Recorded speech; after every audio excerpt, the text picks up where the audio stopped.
The letter of understanding? It's the same thing. There you Thank you. Every step of the way, every time, it's going to be the same thing over and over. You just serve a notice of understanding and intent, a claim of right, and serve notice of deregistration. I was going to ask you, do you know of anyone here in Ontario who is driving around with an unregistered vehicle and has managed to... Use the proper words. What is the proper word? You're traveling in an automobile or you're traveling in a private conveyance. And yes, there are people doing it. I actually put the sign on the back of my car that you suggested, not for hire, private conveyance. That's good. I haven't stopped yet, but... Well, serve your notice. And the other thing is, if you're out there in a vehicle or in an automobile and it has no plate whatsoever, they do have the color of right to stop you to ensure it is not stolen. So you don't want to try to fly under the radar. You're flying right through the radar saying, hey, I'm friendly here, don't shoot at me, and if you do, here's my fee schedule, nah. So you have a plate on there so they know who you are, so that if they punch that in, they at least know who you are and they know your status. Otherwise, you're just inviting the conflict, and you don't want to do that. You want to take the moral high ground. You have to register if your vehicle is for business then. Yes, if you are making money on that highway, because it is publicly owned property, for the very same reason they can't stop you from traveling on it without a license, they can demand that you do have one if you're making money off of it. And I think that's the way it should be. Otherwise, you would have corporations ripping that thing up and just leaving devastation behind. What's with those blue license plates I'm seeing on your website? That's the Freeman plate, yeah. That's what you would put on your vehicle? Yep, on my automobile. Can we get them from you? We are looking at doing one of these, but it's not a matter of just putting this plate on. You have to go through the process of making sure it's an unregistered automobile. You have to serve notice. You have to make your claim. If you've gone through that, then we would end up making sure that you have one of these plates. You can choose your numbers. It gets registered in there so no one else can choose those numbers. And then if we monitor you going through this process, what we would do is send you a little metallic sticker, kind of like your registration stickers, so that the cops would know that not only has this person gone through this process, but they've got a witness in the form of a notary public, and we're done. We can't even touch them. Because otherwise it's going to be abused. And one of the worst things you could do harm to this movement is to have people come out, start abusing it, young kids, and then people would cry for a change.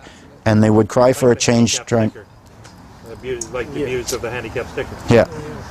And, you know, the freedom is a result of accepting greater responsibility. So it's a matter, you're not going to be able to get away from it without that. I just want to go back to the birth certificate and the boss number on the back of it. Is that traded on the open market? Oh, yeah. Oh, yeah. Because they're using the money to invest and get back the investment. And we have no say over that. I mean, it just happens. Of course you do. Wow. That's what you said.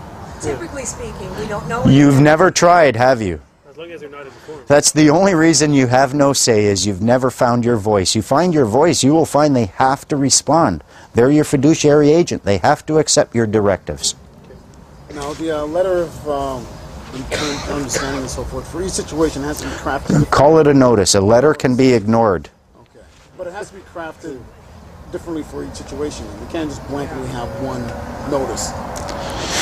I would agree with that, because every situation is going to be different, but you can craft a fairly comprehensive one that should be able to cover just about anything you think you might have to deal with. So it's find that information to actually have it jotted down on paper. I'm waiting to see. What sort? The information that's crafting this notice. I'm trying to find the words to say to put into it. Again, it's going to be your understanding. So I do have it in my book, but your understanding, your notice of understanding, it better be something that you can articulate and defend in a proper court of law.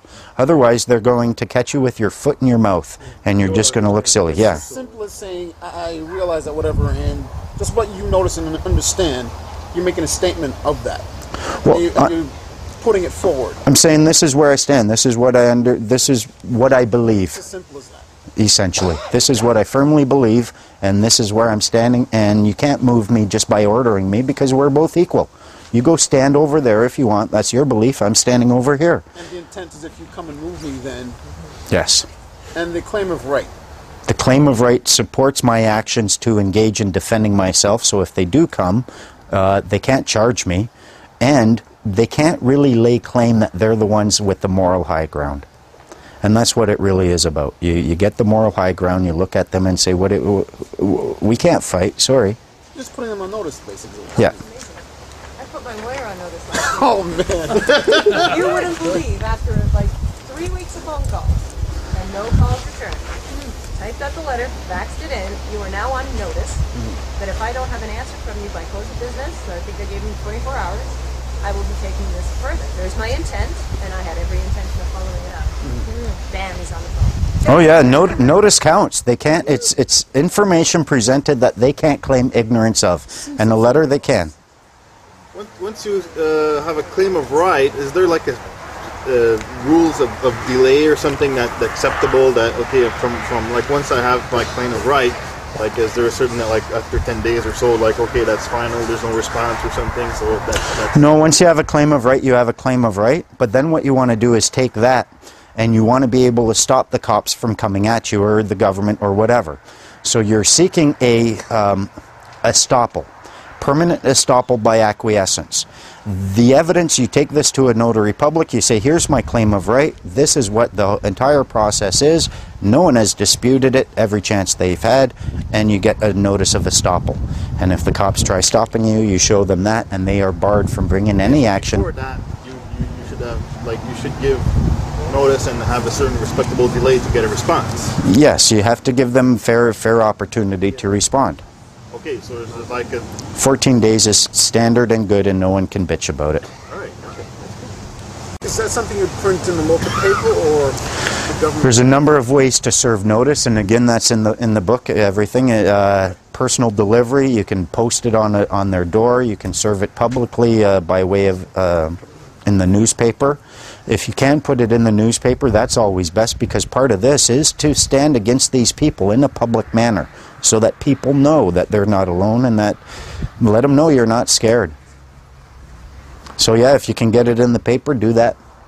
But how is that serving the notice? That's no public notice. It's not that direct notice to someone. What if they don't read the paper and they don't see it? They're not my fault. That's their fault for not reading the papers. It's public knowledge. So you just keep a copy and there's your hard fact? Yeah, but bear in mind, if you're thinking this, then you know, I mean, right there, you don't feel that you have served notice.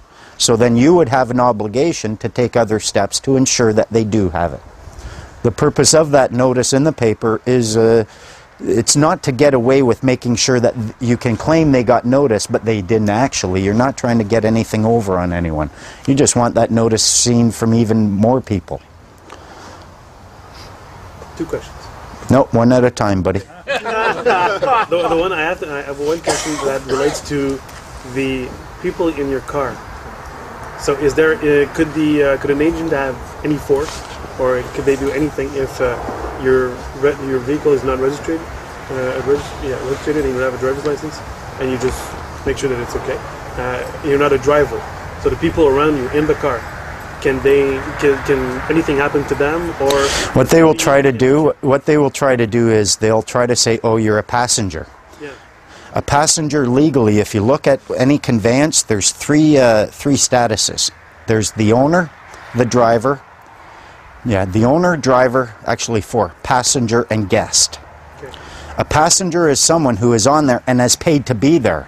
So if I'm just in your car and we're going down the street and they try saying, oh, are you a passenger? And you say yes, now they will claim the right to affect you because of this supposed commercial transaction taking place. You tell them, no, I'm not a passenger, I haven't paid anyone anything, I'm just a guest and I'm exercising my common law rights. That's very important to know. Okay. Right word. All right. Second thing, if you don't mind. No, one more. Okay.